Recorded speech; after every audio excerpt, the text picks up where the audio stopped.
मैं मराठी महानगर पेपर में काम करता हूँ, पत्रकार हूँ। आपकी बातों से मतलब मेरे पास शब्द नहीं है क्या बोलना, लेकिन ये मुझे लगता है कि भारत में हिंदू और मुस्लिम एक होने के लिए कुछ ना कुछ होना चाहिए, ऐसा मुझे लगता है। मैं करता आया हूँ 10-12 साल से, लेकिन आपके मुंह से मैं ये सुनना चाहता हूँ कि भारत में बस्ती में, मैं तो 40 गाँव इस गांव में रहता था, मुंबई में रेजुलेटी के लिए आया हूँ। बस्ती बस्ती में जो हिंदू और मुस्लिम हैं, इनके दिल में अगर गलत फहमी है, और वो है भी सही मायने में कुछ हद तक है, तो वो दूर करने के लिए आपकी क्या सुझाव है कि हिंदू और मुस्लिम दोनों कम्युनिटी के लोग कैसे इकट्ठे आ सकते हैं? Brother asked a very good question. That what is the suggestion from me that how can we get the Hindus and Muslims on a common platform? How can we come together? The reply to this is, I have given a talk on similarities between Hinduism and Islam.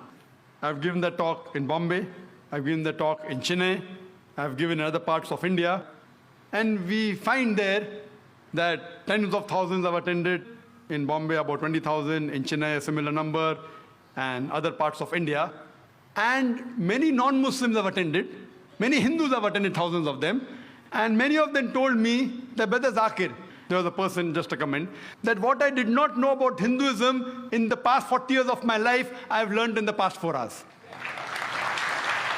I follow the guidance of the Quran of Surah Al-Imran, chapter 3, verse 64, which says, Ta'ala ila kalmitin sawa imbrana bainakum. Come to common terms as us and you. Which is the first term? Allah na'budu illallah. That we worship none but one God. What we realize, that I don't believe in interfaith dialogue. We say that Hinduism is the same, Islam is the same, Christianity is the same. This is just a gimmick. If I ask the Hindu Pandit, will you become a Muslim? He'll say no. If I ask the Muslim, will you become a Christian? He'll say no. If I ask the priest, will you become a Hindu? He'll say no. So what is same? It's not same. We have to agree that there are differences, but there are similarities also. Let us agree at least to follow the commonalities. What is different, keep it aside. So what I say, that take all the religious scriptures, whether it be the Bhagavad Gita, whether it be the Veda, the Upanishad, the Bible, the Quran, at least what is common, what is different, keep it aside, we can discuss some other time, but at least what is common, let us agree to follow it. And I've given the talk and I've showed so many similarities. So many. So you can refer to my video cassette. And what happens, many of them are not aware. The Muslims are not aware of their religion. Similarly, the Hindus are not aware of their religion. Many of the Muslims objected. Similarities between Islam and Hindu is impossible. So many of the people came with the talk to attack. The Rabbi, I'm bowling, what nonsense. Hindu and Muslim same. Ho hi nahi sakta hai. But when they heard the talk, they were shocked. Those who came to attack, they agreed with the talk. Similarly, many Hindus came. So what we realize, that what is common we should follow. And number one is Allah na'budu illallah, that we worship none but one God. That's the most common thing, and which you can give quotations. And we can give quotation from the Vedas, from the Bhagavad Gita.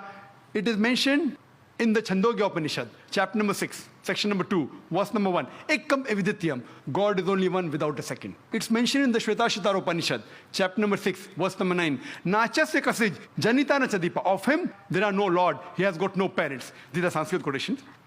That means Almighty God has got no parents. He has got no Lord. Furthermore, if we analyze, it is mentioned in the Shvetashvatara Upanishad, chapter number 4, verse number 19. Natasti patimasti. Of that God, there are no images. There is no pratima, there is no photograph, there is no idol, there is no image. Same thing in Yajurved, chapter number 32, verse number 3. Natasya pratimasti. Of that God, there are no images. So if you go back to your Vedas and your religious scriptures, it speaks about one God. So people many a times are not aware of the scriptures. And when the question, just a couple of days back, I had given an interview to Star News. They asked me, Brother Zakir, what is your view regarding Vande Mataram? Can the Muslims say or not? I said, what do the Muslims say? I'll come to it afterwards. I'll first tell you what the Hindu scriptures say. He was shocked. What do I mean by that? I said, if anyone who's a scholar of the Veda agrees that God has got no pratima. So when you say Vande Mataram, that this country is my mother and you call it God, a person who's a scholar, I'm not talking about the normal people who don't know about the scriptures. But you ask a scholar, he will say that Vande Mataram goes against the Vedas. Because Vande Mataram in no less than 3 places it says, I bow down to thee. I worship thee. If you see about the Arya Samaj and you see the various top scholars, they think according to the Vedas, idol worship is not permitted. There are verses in Bhagavad Gita, chapter number 7, verse number 20, which says that you should not do idol worship. So here when we go back to our scriptures, unfortunately, they believe in a form of pantheism. So even according to the Vedas, if you're a good scholar, this song, Vande Mataram, that I bow down and I worship thee, as I quoted in Sanskrit about Upanishad, it's against. Even in Islam, there are 12 lines which are objectionable. 3 times it is said, Vande Mataram, which means I bow down to thee. If once it says that this country is my mother, once it says I will kiss the feet, once it says about the divine things, about the smile, talking about divinity, it calls it Lakshmi, it is called Durga, all these things are objectionable. We Muslims, we love this country, but we will not bow down to anyone but to Almighty God. Even a mother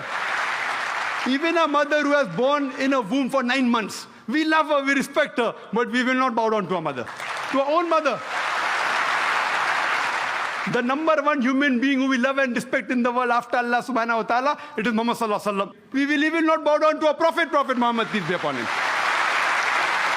Is it required that we should sing this song, Vande Mataram? It is a political gimmick. Politicians, they thought they'll get the vote bank. They even made a gimmick on the date. You know when it was written by Bankim Chand Chattopadhyay in 1876. It was published in 1882. Now where is century come now? And where's 7th September? They made a mistake, the politician, political gimmick. Furthermore, even a Muslim living in Saudi Arabia, he cannot bow down to his country, Saudi Arabia. Even a Muslim living in Pakistan cannot bow down to Pakistan. It is shirk. So to say that the Indian Muslims are not patriotic, it is our religion. Our creator, our God who has made this country is far superior. So we love this country. When required for the truth, we are willing to die for this country. But we will not bow down to anyone but Almighty God.